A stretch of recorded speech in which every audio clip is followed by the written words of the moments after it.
For the first time since World War II, America's national debt has surpassed the size of its economy. At the end of April, the U.S.'s debt stood at more than $31.25 trillion. That was roughly $50 billion more than the U.S. gross domestic product, or the value of the goods and services produced in the U.S. between April 2025 and March 2026.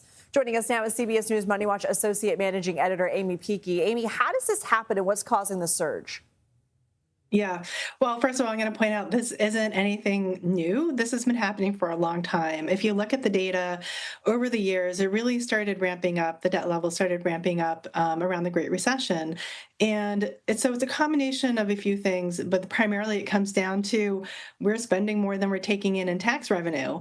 And that was exacerbated by a few issues like COVID and pandemic spending, all the stimulus bills, trillions of dollars in spending.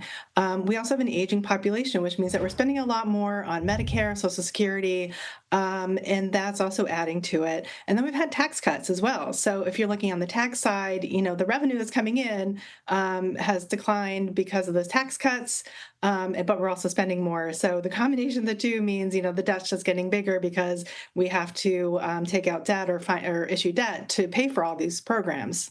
Should Americans be concerned? Are they impacted by this? So the experts I spoke to said, look, this is a long-term issue.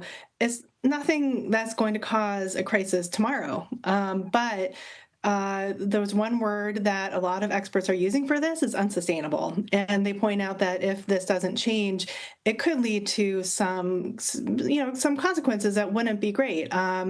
For instance, inflation could be one issue. We could have a financial crisis. These are worst case scenarios. I don't want to freak anybody out, but I'm just saying, this is where it could lead if it doesn't get under control.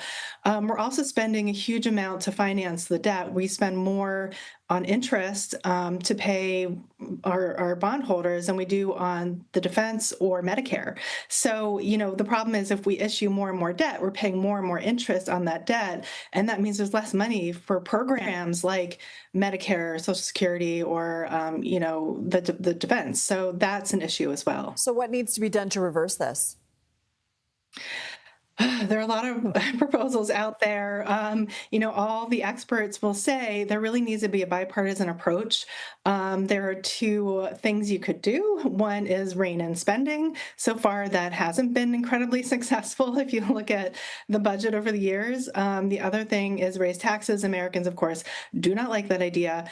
But there are, a combination of the two could also help, but it really is going to take probably both sides working together.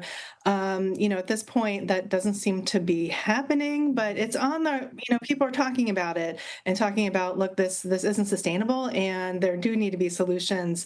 So, you could presumably see some changes in the next few years. But again, this is not something that's going to happen tomorrow. Okay. Aimee Picchi, thank you. Thank you, Lindsay.